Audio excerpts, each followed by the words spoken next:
Dan kita masih berbincang bersama dengan Bapak Luki Bayu Purnomo, praktisi pasar modal. Pak Luki, kita lanjutkan kembali. Di segmen sebelumnya tadi kita sudah membahas proyeksi pergerakan indeks harga saham gabungan, beberapa sentimen yang berkembang begitu, arah dari pergerakan indeks harga saham gabungan. Sebelum kita membahas dari sisi sahamnya, bagaimana dari sisi strategi Pak Luki? Apakah trading jangka pendek dengan memanfaatkan momentum penguatan kepada saham-saham tertentu masih bisa dimanfaatkan sampai sejauh ini, atau mungkin ada strategi lain, Pak?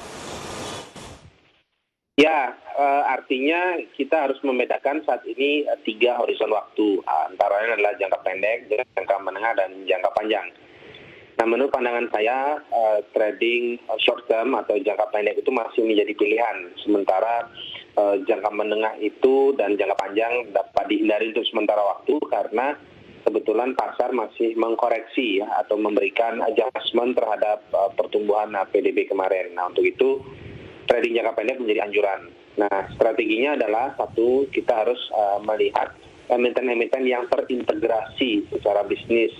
Jadi bukan hanya kita memperhatikan fundamental semata, kemudian kinerja grafik atau teknik, melakukan pendekatan dengan teknik analisis, tapi memang saat ini telah terjadi pergeseran metode analisis di mana persoalan integrasi dan penilaian ya perusahaan terhadap nilai perusahaan itu sendiri atau valuasi perusahaan itu sendiri itu menjadi sangat penting. Nah, itu beberapa emiten yang telah melakukan satu konsep kinerja yang terintegrasi itu antaranya adalah Astra, dan kita lihat diversifikasinya dulu mengarah kepada real sector, ada United Tractor, kemudian ada Astra Glostari, kemudian ada Astra Gapia, dan sebagainya. Saat ini sudah juga bergeser kepada integrasi bisnis di bidang digital. Nah, untuk itu ini menjadi salah satu kata kunci mengapa kebaruan metode pendekatan bisnis itu menjadi output ya untuk menciptakan kinerja saham yang optimal dan nilai perusahaan yang valuated. Saya kira itu yang menjadi strategi tetap untuk jangka pendek. Nah, kenapa? Karena dalam jangka pendek ini volatilitas pasar masih cukup tinggi karena harga komoditi dan harga emas juga berada pada teritori yang cukup tinggi, dan itu yang menyebabkan volatility trading itu menjadi pilihan dalam jangka pendek. Baik. Sebelum kita membahas lebih detail terkait juga dengan posisi trading dengan Astra International, bagaimana dengan proyeksi jangka panjang Pak Luki, mengingat dari relaksasi dari pemerintah untuk otomotif tampaknya masih akan terus berlanjut sampai dengan akhir tahun, di mana kebijakan ini juga sudah membuktikan ini memberikan dampak yang cukup besar kepada emiten-emiten yang ada di sektor ini, Pak. Ya, untuk itu dalam mengatasi persoalan outlook ya, ini kita harus melihat harapan karena kita berada di bulan Agustus, di mana sebelum tahun 2021 dan outlook 2022. Nah, untuk itu saya melihat target indeks untuk penutupan tahun ini ada di angka 6.500. Itu sangat rasional karena 6.500 itu adalah rata-rata kinerja indeks sepanjang 52 minggu sebelumnya. Dan ini menjadi satu konsep mengapa potensial upside itu masih dapat diharapkan untuk kinerja indeks harga saham gabungan hingga penutupan tahun. Tetapi sekali lagi strateginya karena kita sudah masuk ke bulan ke-8, maka trading berbasis transaksi jangka pendek dengan strategi memanfaatkan volatilitas pasar itu menjadi pilihan dengan objek transaksi emiten yang terintegrasi secara bisnis. Baik, kita akan coba lihat untuk Astra International, aktivitas perdagangan tampaknya sudah dibuka, Pak Luki. Respon dari para investor terhadap Astra International cukup signifikan, di mana Astra International menguat di 1,00% dan posisi Astra International hari ini atau pada awal perdagangan hari ini ada di 5.075. Dari sisi jangka pendek, dari pola trading yang Anda rekomendasikan, bagaimana dari sisi support dan resisten dan arah dari Astra International dengan penguatan yang cukup signifikan pasca pembukaan, namun hari ini justru berbalik ke arah ke level posisi dari pembukaan tadi, Pak Luki. Ya, oke. Jadi begini, angka psikologis Astra itu ada di angka 5.000. Ya, jadi ketika Astra masih berada di atas angka psikologis, maka tren atau potential upside untuk Astra itu masih dapat diharapkan. Nah, untuk itu kita sudah lihat beberapa momentum yang terjadi, bahkan 2 atau 3 minggu sebelum hari ini Astra sempat menguji level 4.800, 4.900, dan rata-rata bottom line Astra itu ada di angka 4.350. Karena 4.350 adalah angka terendah Astra 52 minggu sebelumnya. Artinya, ketika Astra mampu berada di atas angka psikologis, maka Astra secara fundamental ataupun price action itu masih cukup menarik. Targetnya, ya, rata-rata kinerja Astra secara support resisten. Nah, support resisten Astra ada di angka 5.000. Kemudian itu sebagai level support, kemudian resisten Astra itu ada di angka 5.125. Dan itu menjadi target Astra dalam jangka pendek. Dan sekali lagi bahwa Astra yang berada di rata-rata kinerja psikologis, ya, angka psikologis itu menyebabkan volatilitas Astra cukup tinggi, sehingga Astra cenderung menguat dengan target yang pertama adalah 5.100 hingga 5.125. Baik. Selain dari Astra, grup konglomerasi yang lain yang Anda rekomendasikan, Pak Luki?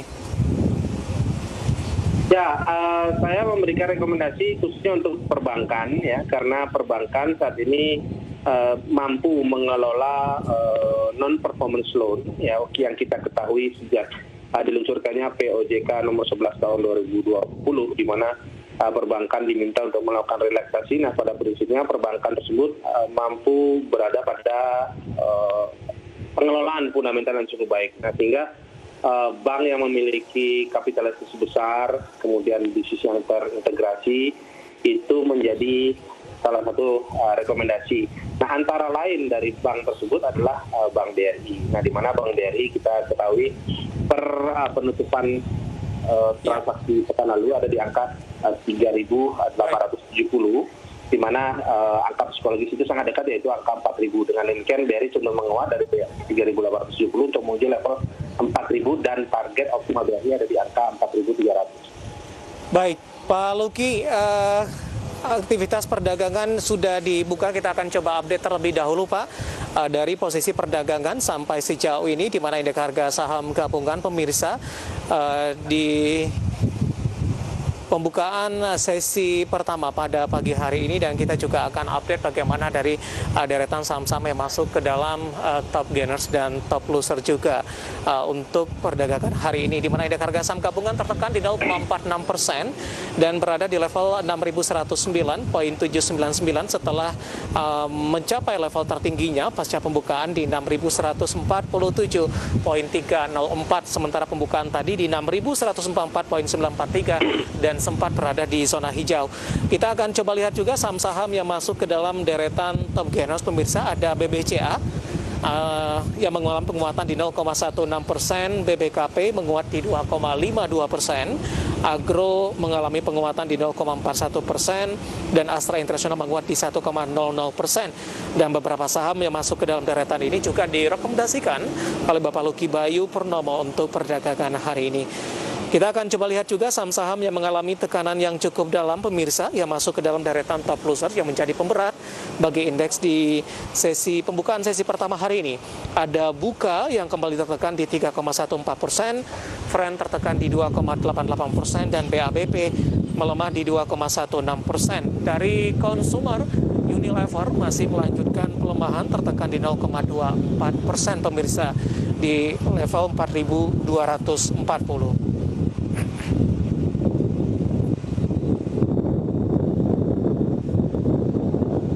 Ya, kita lanjutkan kembali perbincangan bersama dengan Bapak Luki Bayu Purnomo. Pak Luki, dengan melihat updatean pembukaan di sesi pertama, Pak, sempat menguat kemudian kembali tertekan, dan top gainers juga tadi beberapa saham yang Anda rekomendasikan juga mengalami penguatan signifikan, Pak Luki. Review singkat, Pak Luki, silakan, Pak.